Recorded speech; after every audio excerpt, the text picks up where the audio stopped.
Introduction to Strategic Management. Before I start my chapter, I'll start with a small story. This is about the company, a well-known Indian brand, Lakme. I'm sure everyone must have heard about it. During the late 40s and early 50s, when India was a newly independent country, there was huge demand of imported cosmetics among the Indian women. They are not to be blamed for it. But it was an area of concern for our then Prime Minister, Shri Jawaharlal Nehru, because it was draining a lot of our foreign currency.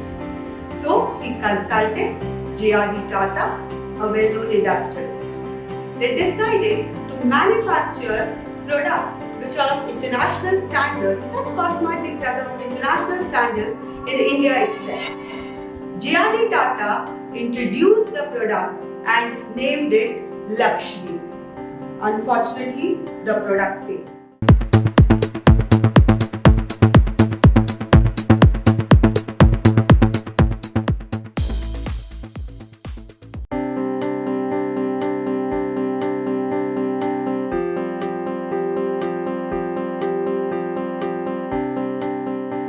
Begin my chapter 2, importance to strategic management. Why is strategic management important? Just theoretically knowing why it's important will not help. Here is a great example that proves what I want to say.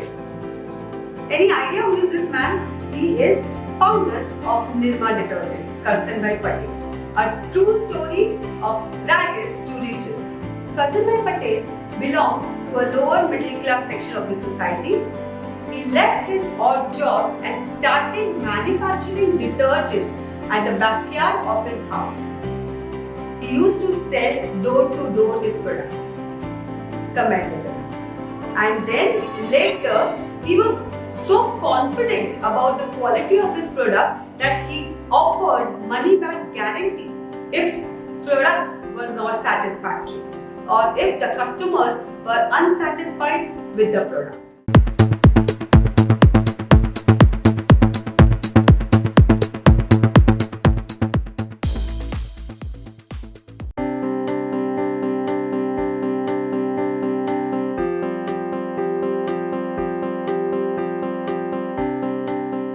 Strategic management process. What is process? Process is anything that helps you to achieve your desired goals and objectives. It is where you are. Process helps you to reach where you want to. And that's what we are going to study in this chapter, strategic management process. For any strategic management process, scanning of environment is very important. What is scanning?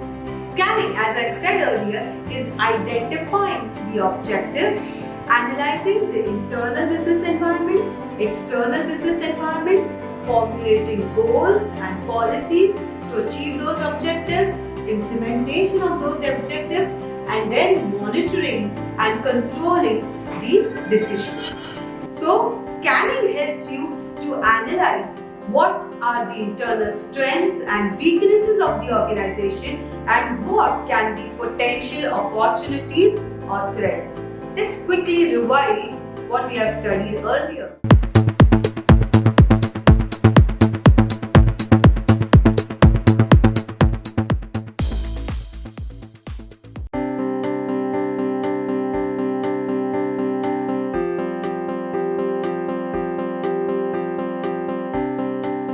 Our fourth chapter, strategic implementation process.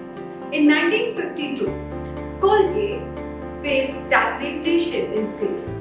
Their sales were declining and they wanted to boost their sales. They offered various people to come up with different ideas, but none could materialize. One day, an individual came to their office and suggested that a simple technique or a simple suggestion that he offers would increase the sales by 40 to 45% with no additional cost.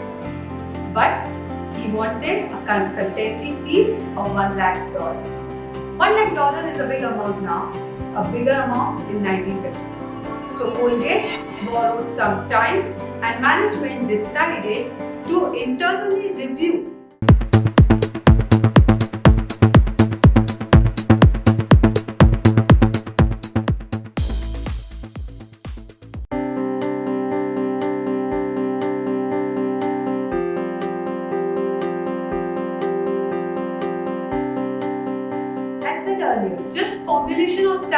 strategy will not help any organization to achieve results. It's the actual implementation that helps in yielding results. What is strategic implementation is what we are discussing in our 5th chapter, strategic implementation. There are several steps that needs to be followed for appropriate implementation of those strategies.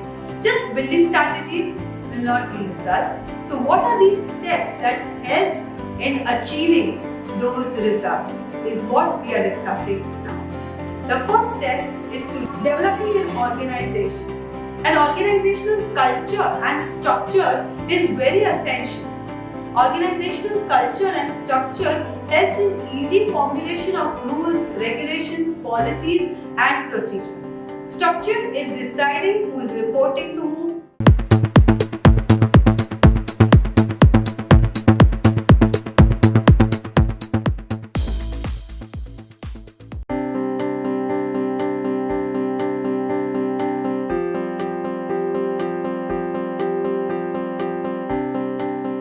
After implementation of strategy, it is necessary to identify whether the strategy has been successfully implemented or not and whether they have been able to achieve the desired result or not. And this is what our 6th chapter is all about, strategic evaluation and control. Successful implementation, evaluation and control is the key for achieving the desired outcome. Our 6th and last chapter deals with strategic evaluation and control. As said earlier, just by formulation of goals will not achieve results. Neither will implementation. Monitoring whether you have successfully implemented your goals or your targets or not is vital. This is the last process in strategic management and our last chapter. What are the steps involved in effective strategic evaluation and control